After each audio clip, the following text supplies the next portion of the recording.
첫째 주 그룹 큐티 나눔인데요. 일어나 베델로 올라가자 제목입니다. 아이스 브레이커는 내 영성 여정에서 가장 중요했던 장소는 어디인가 하는 점 나눠보시면 좋겠습니다. 우리 성도님들께서 우리 교회다 이렇게 많이 말씀하셨으면 좋겠습니다. 35장은 야곱 이야기의 절정입니다. 파란만장했던 야곱 일생에서 하나님 앞에 다시 제자리로 돌아오는 것이죠. 제자리가 꼭 나쁜 것인가? 교회는 하나님 집이죠. 그리고 하나님 집이 제자리면은 어떤가 하는 점들을 깊이 생각해보는 여름과 가을입니다.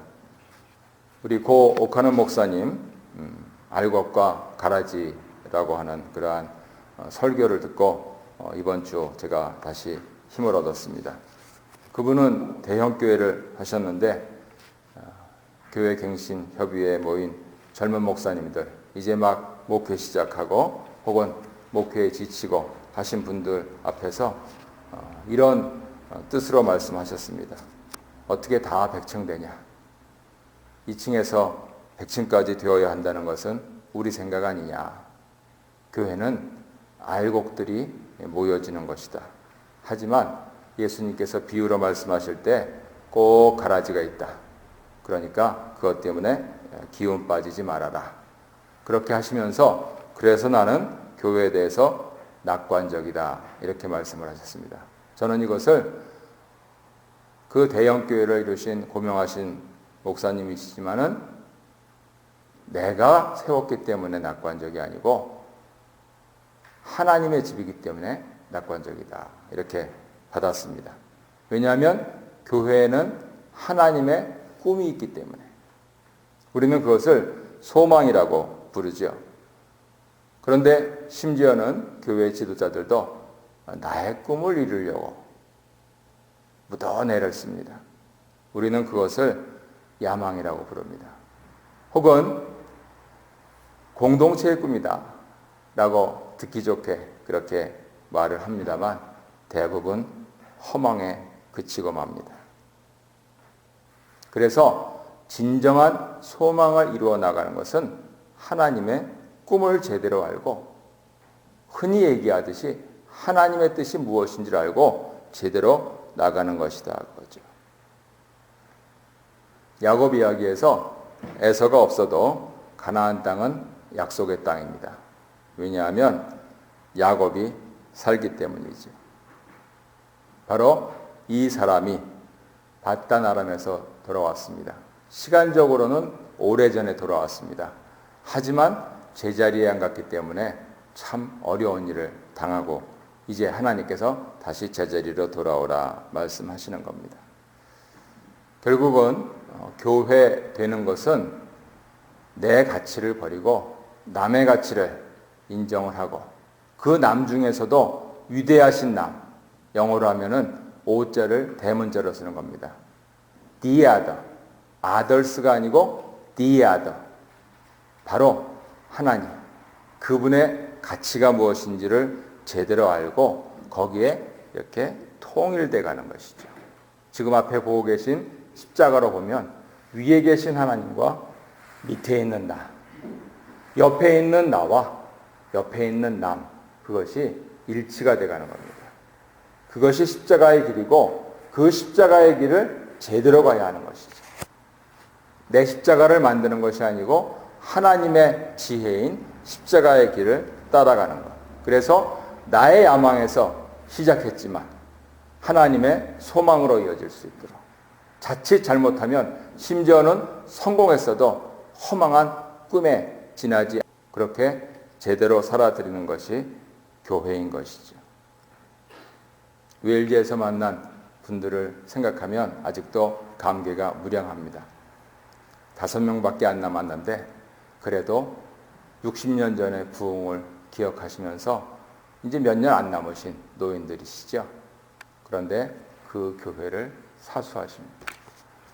물론 자녀 교육을 잘 못 시키셔서 당신 자녀들 다 세상으로 떠났지만은 내 자녀가 아니더라도 하나님의 자녀들로 다시 이 땅의 부흥을 일으키실 것이다 라고 눈물 지으면서 나는 여기에 뼈를 묻겠다 하시는 그러한 분들, 바로 그분들이 진정한 소수입니다. 그래서 영국의 저명한 역사학자 토인비가 말했던 창조적 소수라고 하는 것은 몇 명의 지니어스들이 아니고 바로 끝까지 자신의 본분이 무엇인가 하는 것을 제대로 깨닫고 자신의 자리를 사수하는 사람들, 그런 사람들이 아닐까 이렇게 이 아침에도 생각을 해봅니다. 생각은 좋은데 현실은 녹록치가 않습니다. 왜냐하면 우리는 선진국에 살아요. 우린 또 이민자로 살죠. 영어도 못합니다. 열심히 아이들 지금 15년째, 심지어는 저하고 같은 X의 사례를 줘가면서 그렇게 영어권을 제대로 캐나다 교회로 하려고 해봤는데 과연 이게 열매가 맺혀지는 것인지, 때로는 회의에 빠지기도 하고 때로는 어디까지 가야 하는 것인지 참 어렵습니다. 선진국에 살기 때문에 그래요. 다 배가 불러서 하나님을 이제 잊어버립니다. 우리 동료들도 그렇고 우리 자녀들도 그렇죠. 더구나 이민 왔습니다. 물솟고 낯설은 이곳에서 제대로 하기가 참 힘든 것이죠. 그리고 언어가 안 됩니다. 그럼에도 불구하고 교회는 이 3대 가정을 이루자. 이번 주일날 말씀드린 대로 이 가정을 3대를 이루자. 할아버지, 아버지, 아들, 할머니, 어머니, 딸이 함께 공존하는 이 가정을 이루자 하는 것. 그것이 하나님께서 창세기부터 변치 않고 우리에게 소망하시고 우리에게 독려하시는 것이죠. 그래서 그런 상황에서 어쩔 수 없이 이민교회니까, 캐나다에 있는 교회니까, 한인교회니까 점차로 양로원이 돼갈 수밖에 없겠구나 하는 생각도 합니다. 하지만 적어도 이미 우리 앞서 한 세대, 두 세대 앞서서 그것을 경험한 캐나다 교회처럼 박물관이 되지는 말자. 괜히 어설픈 허망한 마음을 가지고 고아원 만들지 말고 묵상하다 보면은요, 토론토 안에서도 이름 석자 들으면 알만한 큰 교회 중직들이 찾아옵니다. 왜 찾아오는지 아십니까? 허해서 그렇답니다. 하나님 말씀 채우려고. 담임 목사님은 만날 수가 없고 부목사님께 하나님 말씀 좀, 아니 주일날 설교 되잖아요. 그것으로는 안 된다는 거예요. 말씀이 내재화되는 것, 그것이 필요한데 결국은 그런 분들을 만나면 아, 저 큰 집에 고아들이구나 이런 생각을 합니다. 더구나 이 좁은 세상에 살고 있어서 성함도 거명할 수가 없고 또 함부로 손을 뻗치기도 힘든 그러한 상황 속에서 많은 고아원들이 있음을 발견합니다. 하지만 우리 현실은 양로원입니다. 저도 어느덧 지금 우리 일기당에 하신 분들이 우리 교회에 오셨던 나이가 됐습니다.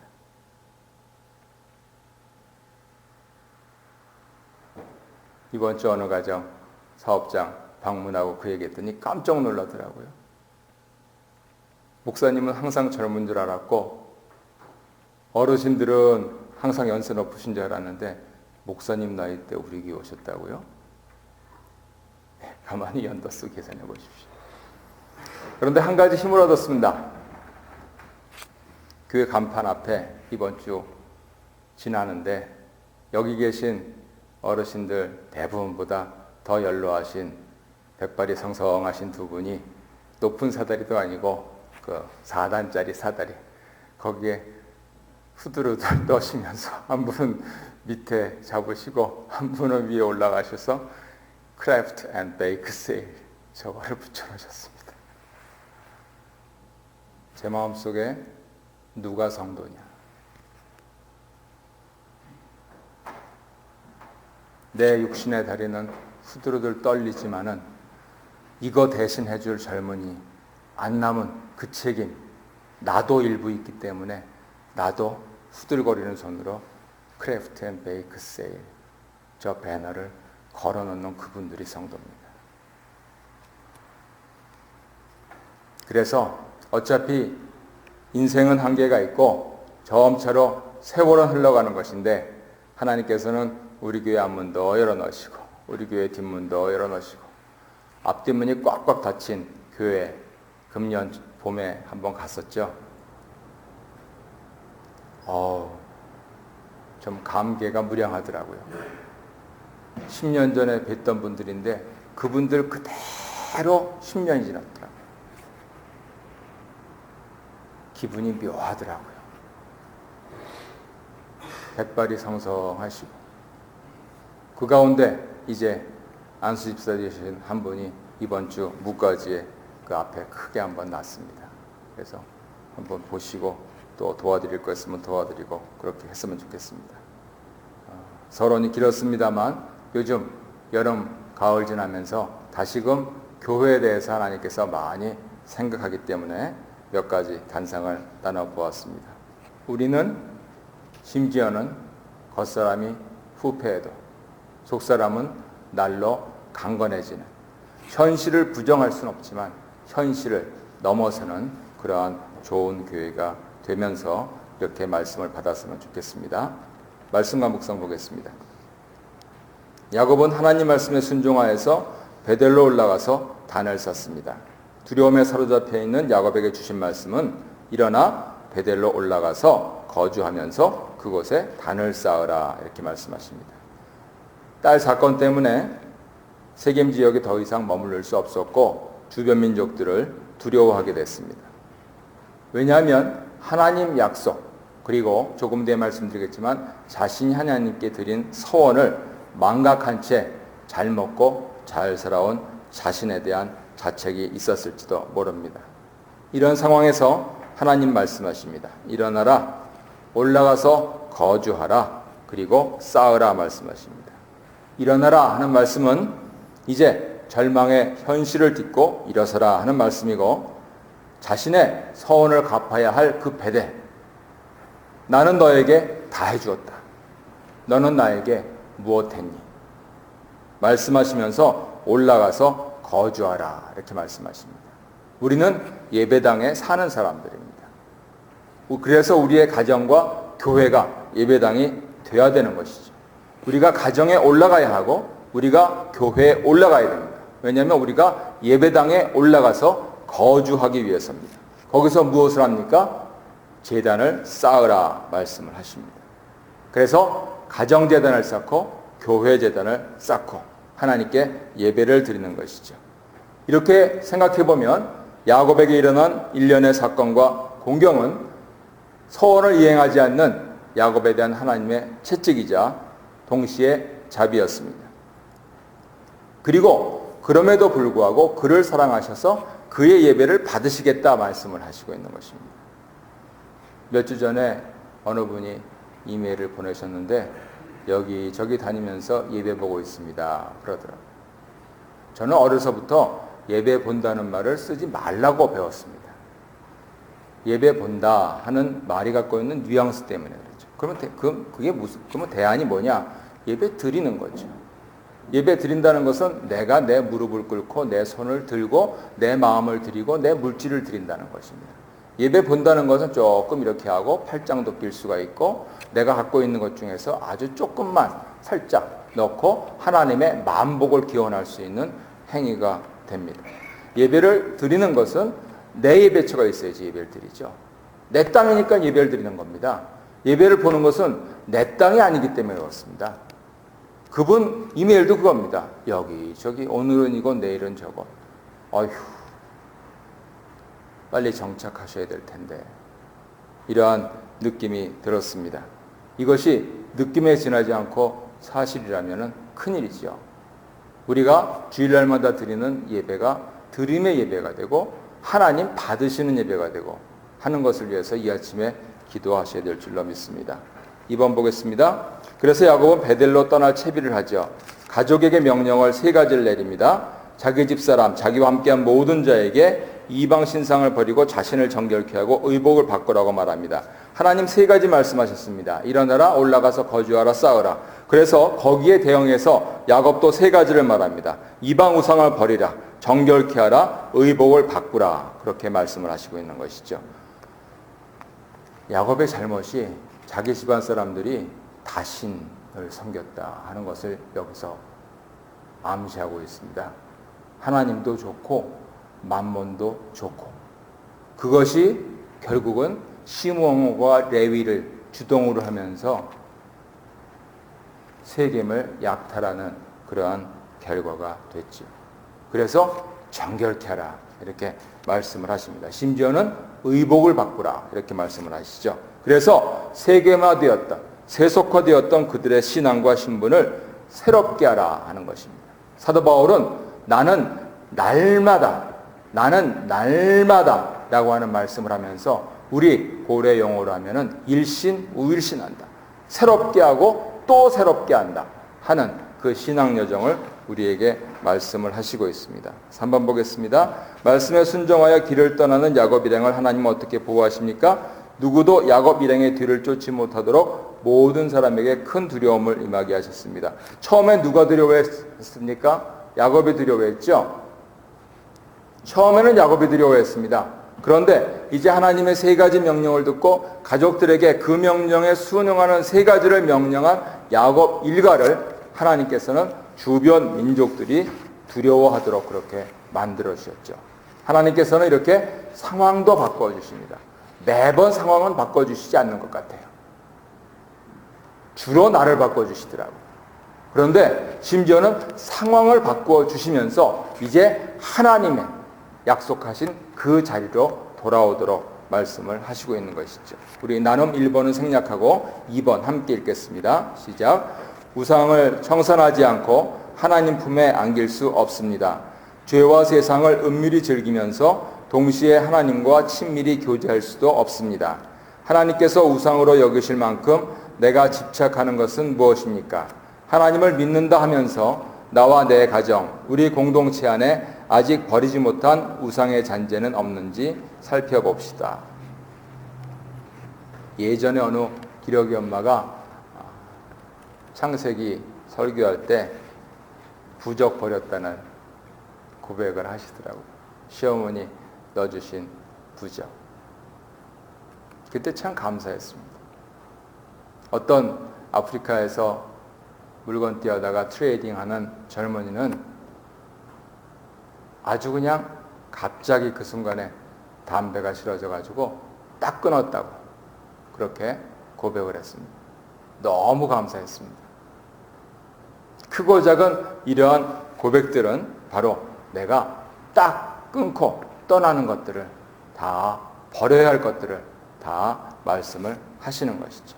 2번 보겠습니다. 야곱의 예배를 받으신 하나님께서 나타나 언약을 재확인하시면서 그를 축복하시죠. 3가지 축복하십니다. 11절 상반절 생육하고 번성하라. 하반절 한 백성과 백성의 총회가 네게서 나오고 왕들이 네 허리에서 나오리라. 12절 아브라함과 이삭에게 준 땅을 네게 주고 네 후손에게도 그 땅을 주리라. 결국 야곱의 예배를 받으신 것이죠. 이 하나님은 당신을 전능하신 하나님이라고 하십니다.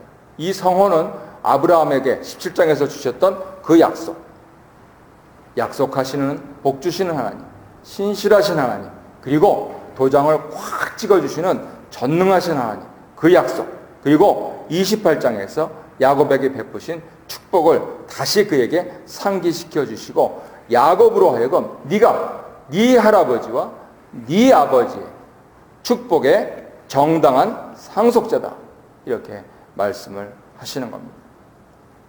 죄송합니다만 이제 천천히 조금씩 세월이 흐르니까 스스로 이런 자문을 합니다. 하나님께서 마지막에 지나서 이제 올라갔을 때 뭐라고 물으실까? 김 목사야, 얼마나 잘 키웠냐? 이렇게 물으실까? 아니면은 너 제대로 살았냐? 이렇게 물으실까? 일 중심으로 물으실까? 삶 중심으로 물으실까? 아무래도 후자 같아요. 제대로 살아야 할 것 같습니다.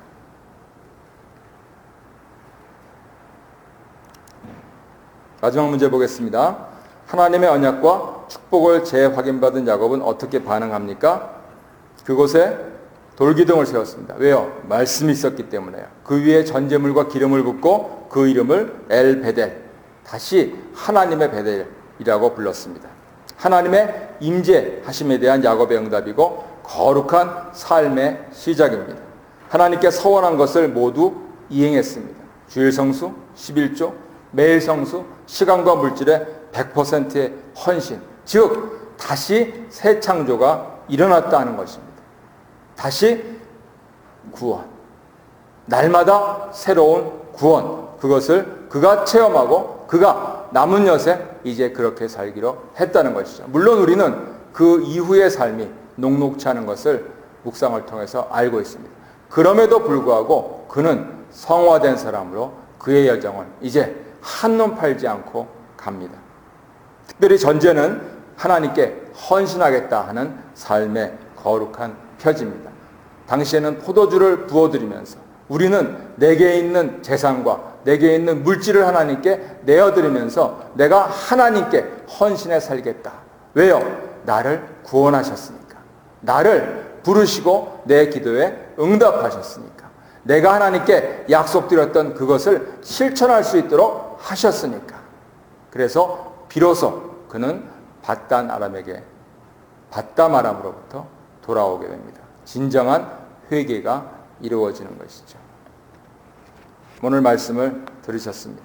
이제 함께 기도하실 때 아버지 집으로, 아버지 품으로 돌아오라 하는 이 하나님 음성을 외면하지 말고 어서 일어나서 하나님 아버지께 돌아가게 하옵소서.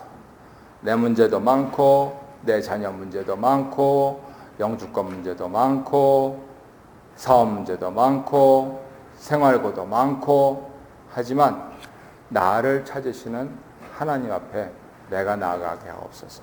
이렇게 기도를 드려보시기 바랍니다. 특별히 교회적으로 우리 교회가 새 당회를 중심으로 해서 심기일전하고 하나님 뜻하신 대로 살아서 건강하고 번성하기 시작하는 교회가 되게 해달라고, 특별히 우리 구장로님, 유장로님을 중심으로 하면서 바른 방향하고 바른 속도로서 제대로 살아갈 수 있도록 하나님 도와주시옵소서.